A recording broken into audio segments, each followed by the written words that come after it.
And thank you so much for that introduction, Javi, and thank you, Marcos. And I also, of course, am grateful to Alberto, who is now translating my words into Spanish.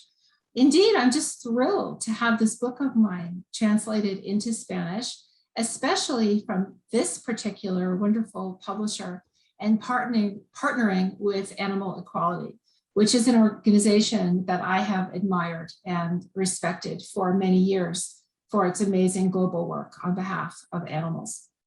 I should tell you that it's not evening yet where I am. I'm in the United States, in the state of Virginia, several hours south of Washington, D.C. in my home. I have also here with me 6 rescued cats, any of whom may appear or not on the screen as I speak. So if you see shapes passing by, you will know that they are part of our family. I am going to go ahead and start to share my screen. So I will just take a moment and do that. And back just one. Okay. My intention is to speak for a little bit less than half an hour, because I very much do want to have time for question and answers and reflections. I think that will be a very good plan. So I have become, as an anthropologist, very interested in the question of who in the natural world thinks and who feels. It became evident to me that the world is more interested in the thinking and feeling capacities of certain animals compared to other animals. So you see here on the left, images of elephants and dogs, and I could add also whales and chimpanzees. And when new discoveries are made about the cognition or emotion of these animals, it results in big headlines and lots of interest around the world.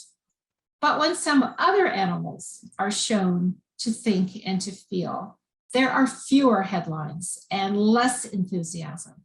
You see here, I have pictures of octopus and pigs. I could include cows, goats, sheep, turkeys, fish, and on and on.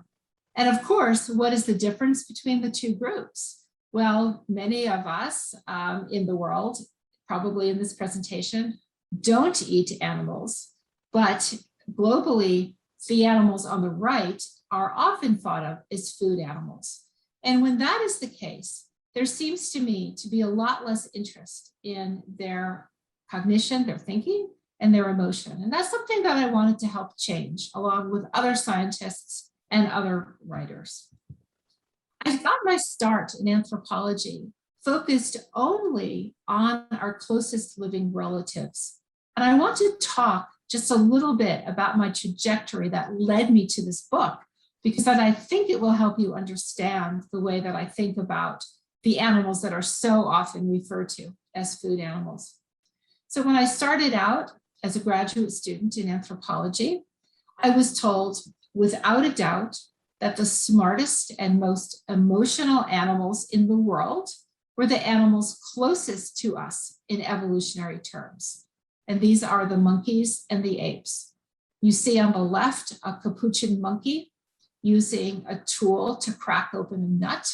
And on the bottom right, a group of chimpanzees also involved in nut cracking with tools. So it was clear at this time, or so I was informed, that these were the most intelligent and fascinating animals, and I really needed to focus on them. And in fact, I did that. I went to Kenya for my anthropology dissertation research among baboons. And here I am at Amboseli National Park. You see here Mount Kilimanjaro across the border in Tanzania with an elephant pictured. I was studying infant baboons and how they learned what foods to eat.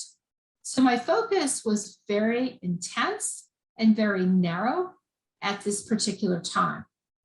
But being in Kenya, of course, I was able to watch many other animals, warthogs, giraffe, birds, and slowly my interest began to expand, and I began to question whether in fact primates like us are really so different than other animals. So I became very interested in the question of grief in animals. And what I found through my work, this has been going on now for over 10 years, is that there's a great variety of animals who express what I would call love and I would call grief. And I do believe that these are the correct scientific terms to be using. Elephants, we know, of course, grieve. Here on the left, you see a particular matriarch, an elephant female who was the head of her group, who collapsed, and her very close friend, another elephant matriarch female, trying to get her up from the ground and trying to help her. Eleanor, the female in distress, unfortunately did die. And what the scientist Ian Douglas Hamilton saw was for the next week, there was a parade of animals who came to this body. Some of them were just curious, but many showed behaviors that meet my definition of animal grief. Some departure from the normal routine, failure to eat or to sleep normally, social withdrawal.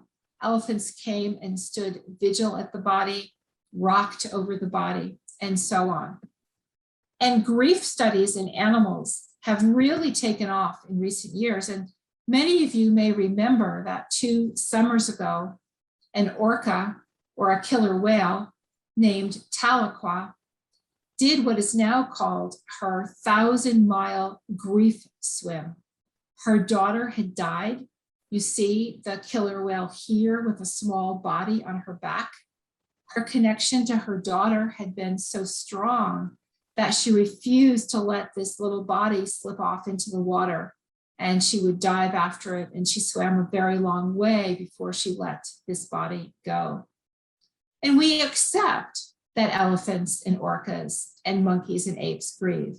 But my work led me to realize something very different, that many, many animals, including farmed animals, show joy and grief as well, not just the mammals that typically get the big headlines. So here is a picture of cows who are just showing joy. And we know also that they may show sorrow and they may show grief.